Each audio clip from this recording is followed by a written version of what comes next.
Lecture du premier livre des rois. En ces jours-là, à Gabaon pendant la nuit, le Seigneur apparut en songe à Salomon. Dieu lui dit : « Demande ce que je dois te donner. » Salomon répondit : « Ainsi donc, Seigneur mon Dieu, c'est toi qui m'as fait roi, moi, ton serviteur, à la place de David mon père.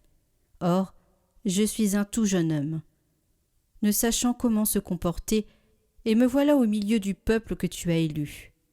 C'est un peuple nombreux, si nombreux qu'on ne peut ni l'évaluer ni le compter.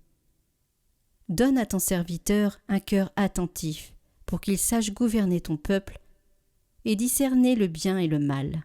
Sans cela, comment gouverner ton peuple, qui est si important ? » Cette demande de Salomon plut au Seigneur, qui lui dit : « Puisque c'est cela que tu as demandé, et non pas de longs jours, ni la richesse, ni la mort de tes ennemis, mais puisque tu as demandé le discernement, l'art d'être attentif et de gouverner, je fais ce que tu as demandé. Je te donne un cœur intelligent et sage, tel que personne n'en a eu avant toi, et que personne n'en aura après toi. »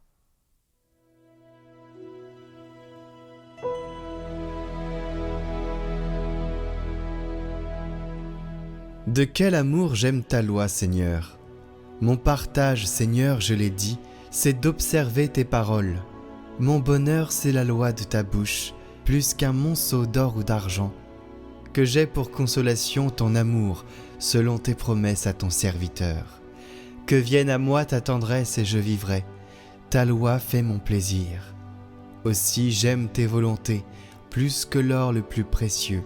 Je me règle sur chacun de tes préceptes. Je hais tout chemin de mensonge. Quelle merveille tes exigences! Aussi mon âme les garde.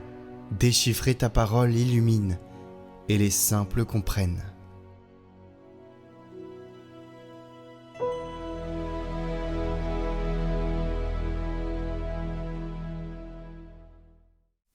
Lecture de la lettre de saint Paul apôtre aux Romains.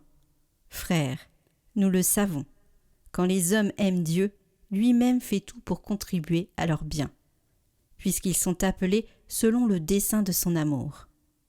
Ceux que d'avance il connaissait, il les a aussi destinés d'avance à être configurés à l'image de son Fils, pour que ce Fils soit le premier-né d'une multitude de frères.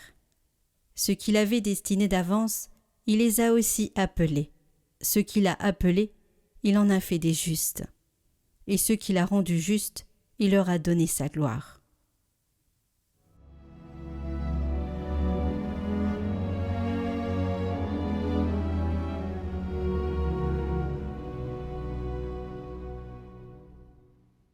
Évangile de Jésus-Christ selon saint Matthieu. En ce temps-là, Jésus disait à la foule ces paraboles. Le royaume des cieux est comparable à un trésor caché dans un champ. L'homme qui l'a découvert le cache de nouveau. Dans sa joie, il va vendre tout ce qu'il possède, et il achète ce champ. Ou encore, le royaume des cieux est comparable à un négociant qui recherche des perles fines. Ayant trouvé une perle de grande valeur, il va vendre tout ce qu'il possède, et il achète la perle. Le royaume des cieux est encore comparable à un filet que l'on jette dans la mer, et qui ramène toutes sortes de poissons. Quand il est plein, on le tire sur le rivage, on s'assied, on ramasse dans les paniers ce qui est bon, et on rejette ce qui ne vaut rien. Ainsi en sera-t-il à la fin du monde. Les anges sortiront pour séparer les méchants du milieu des justes, et les jetteront dans la fournaise. Là, il y aura des pleurs et des grincements de dents. Avez-vous compris tout cela ? Ils lui répondent « Oui ». Jésus ajouta : « C'est pourquoi tout scribe, devenu disciple du royaume des cieux, est comparable à un maître de maison qui tire de son trésor du neuf et de l'ancien. »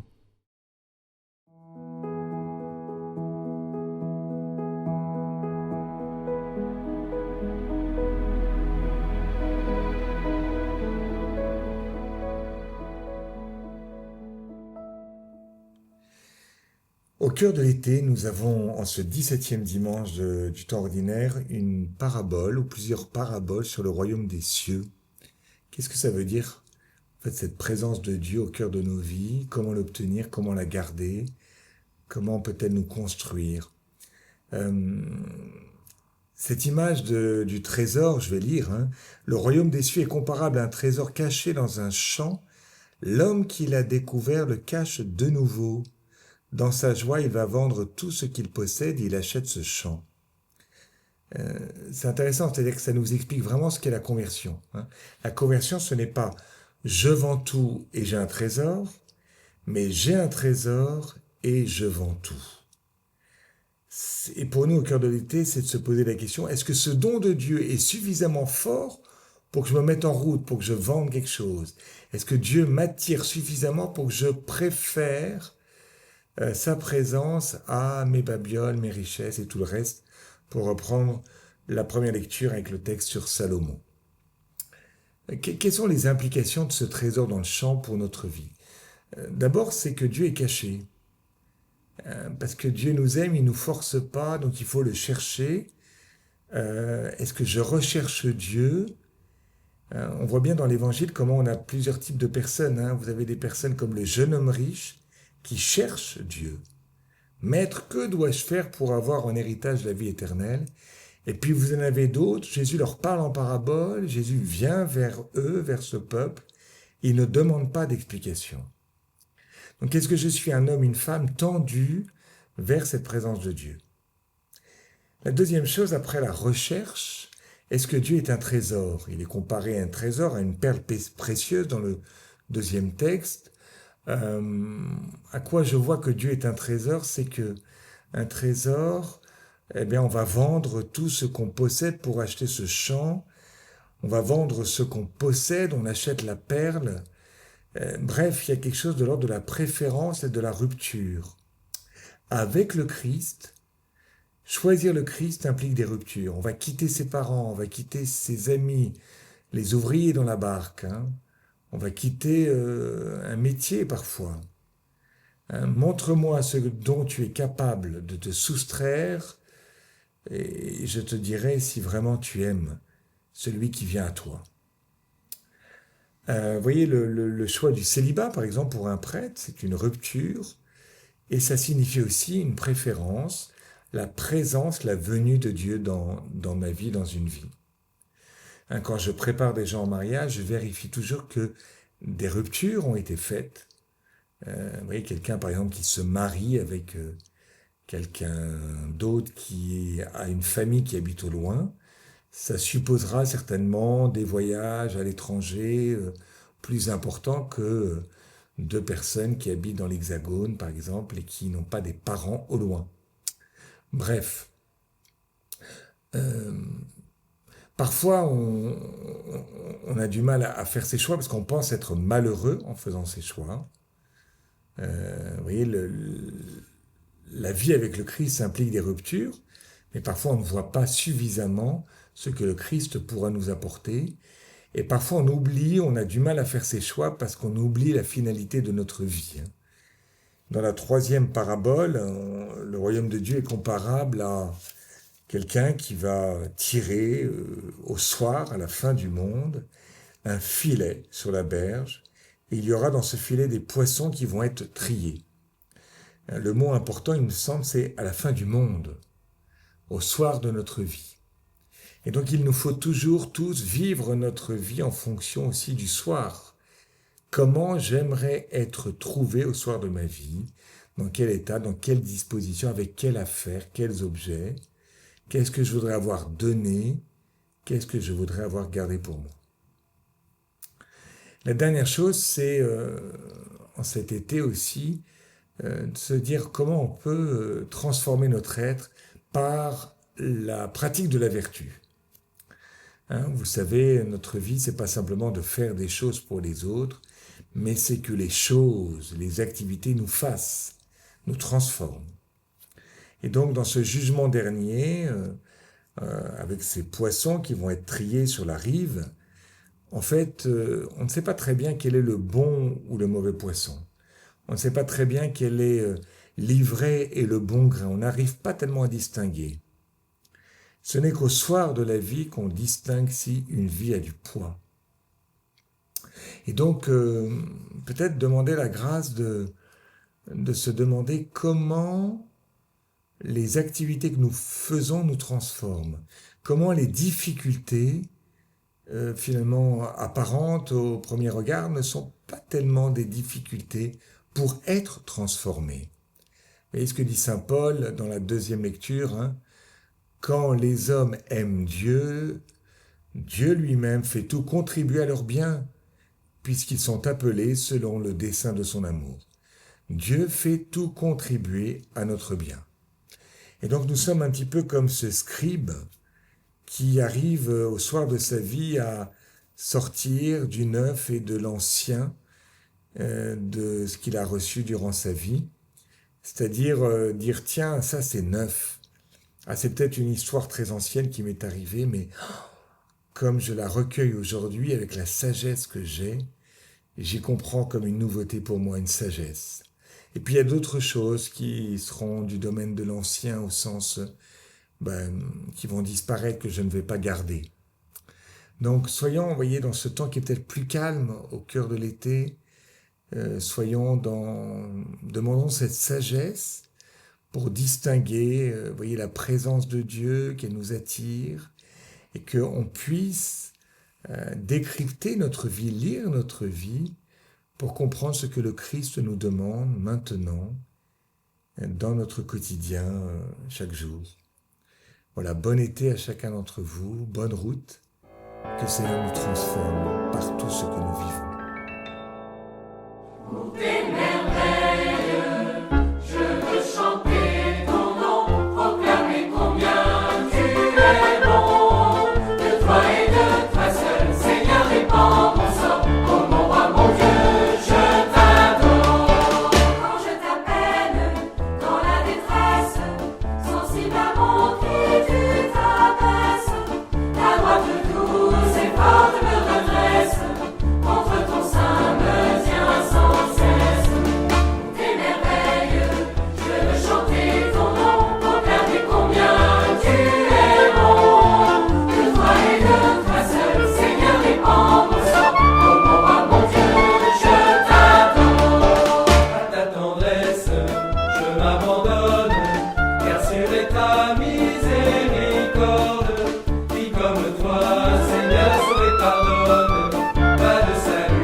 Tout de suite, votre parcours d'été, l'art d'aimer Jésus.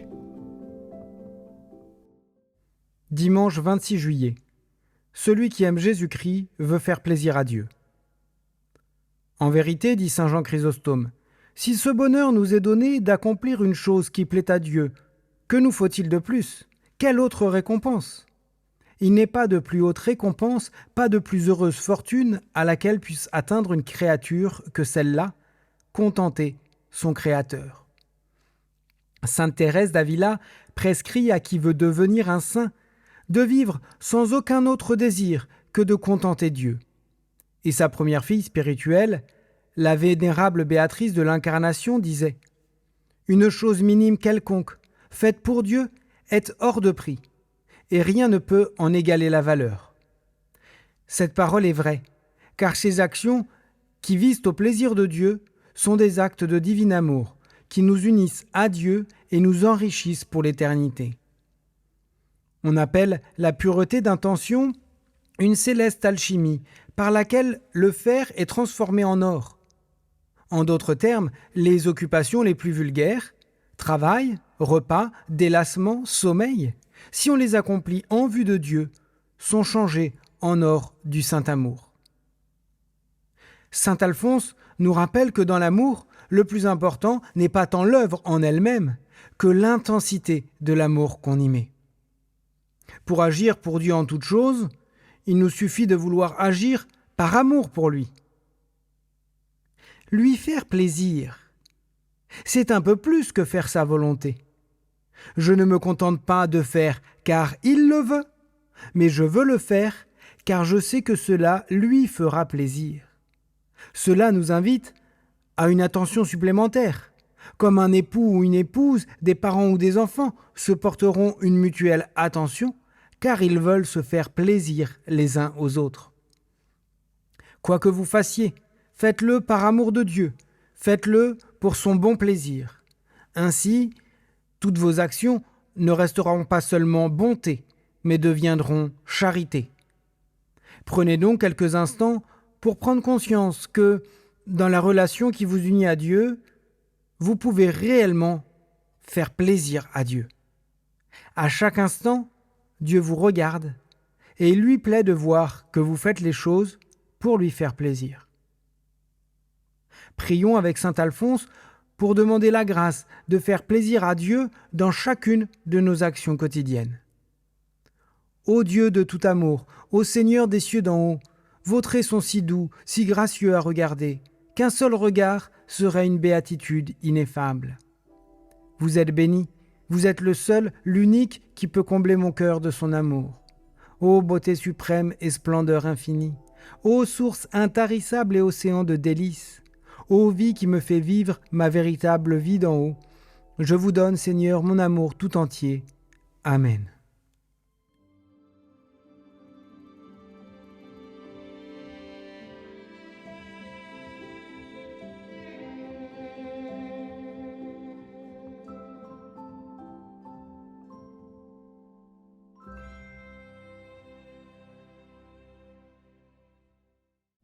Prions pour toutes les intentions déposées en commentaire cette semaine.